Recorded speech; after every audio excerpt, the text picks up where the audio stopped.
Party যেটা অসভ্য বর্বর, সেই দলের কাছে আর কি আশা করা যেতে পারে?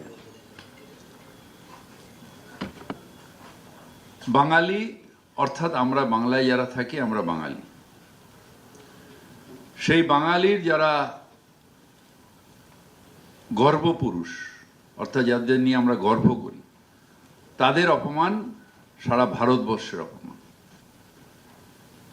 এরা শুধু বাংলায় সীমাবদ্ধ নয়, যাদের কথা বলা হচ্ছে, যাদের দাদা টাদা বলে সম্বোধন করা হয়েছিল, তারা শুধু বাংলার নয়, তারা ভারতবর্ষের সম্পদ, ভারতবর্ষের অহংকার, ভারতবর্ষের গর্ব।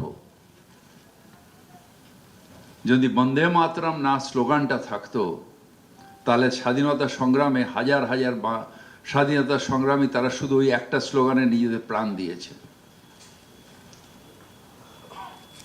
তাদের অপমান সারা ভারতবর্ষের অপমান, শুধু বাঙালি অস্মিতা নয়। সেটা বলতে গেলে তাদের যারা দিল্লির যারা তাদের যেরকম এখানকার মধ্যে বিরোধী দল, আমি কার বাচ্চা যেন বলেছে, তারা তাদের পিতা যারা, তারা অসন্তুষ্ট হবেন। তাই এইগুলো সবসময় আমাদের বক্তব্যগুলোকে কাউন্টার করার জন্য এই অসভ্যতার পথটা বারবার করে বেছে নেয়। কিন্তু বাংলার সংস্কৃতি আমাদের শিখিয়েছে ধৈর্য, টলারেন্স, আমাদের শিখিয়েছে সবাইকে নিয়ে চলা, ইকুয়ালিটি। এগুলো আমরা সবাই মিলে পালন করব, কারণ আমাদের বাংলার যাদের নিয়ে আমরা গর্ব করি, সেই গর্ব যাদের নিয়ে করি, তারা আমাদের এই শিক্ষাই দিয়ে গেছে। কলকাতার মেয়র ফিরহাদ হাকিম সংখ্যালঘু সম্প্রদায়ভুক্ত হওয়ার কারণেই কি বারবার তাকে এই ধরনের প্রযুক্তির সম্মুখীন হতে হবে? তাকে বলা হবে মিনি পাকিস্তান বলা মানুষ। কোথাও যদি, সেটা আজকে চ্যালেঞ্জ নিলাম, কোথাও যদি দেখিয়ে দেয় কোনো বাইটে যে এই কথা আমি বলেছি, শুধু মেয়র নয়, রাজনীতির থেকে রেজিগনেশন। পাকিস্তানে কোন কাগজ কি লিখলো তার দায়িত্ব আমাদের নয়। ইন্টারন্যাশনাল ফোরামে কেস করছো না কেন? আমি তো বলছি না যে বলেছি। দ্বিতীয়ত হচ্ছে, আমি সংখ্যালঘু হই, সংখ্যাগুরু হই, আমাদের পরিচয় আমরা ভারতীয় এবং এটা আমাদের গর্ব। সকল দেশের রানী সেজে আমার জন্মভূমি। আমরা একসাথে মিলে থাকব, একসাথে মিলে ভারতবাসী হিসেবে গর্ব অনুভব করব। ভারতের একতার জন্য যদি প্রাণ যায় যাবে, ভারতবর্ষকে এক রাখতেই হবে।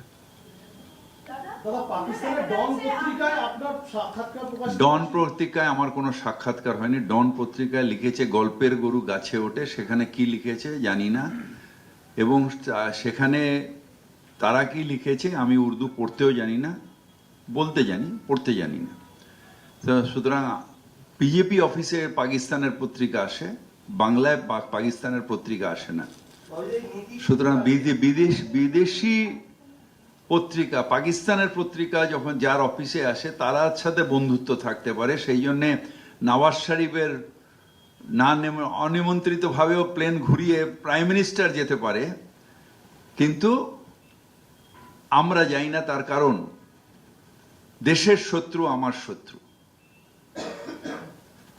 আমি যে ধর্মেরই হই, দেশ আমার কাছে আগে, দেশের শত্রু আমার শত্রু।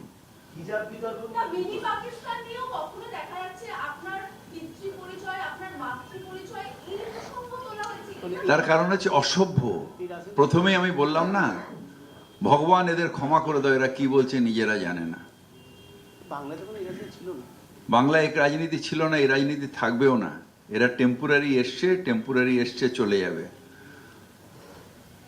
কমিউনাল উন্মাদনা অর্থাৎ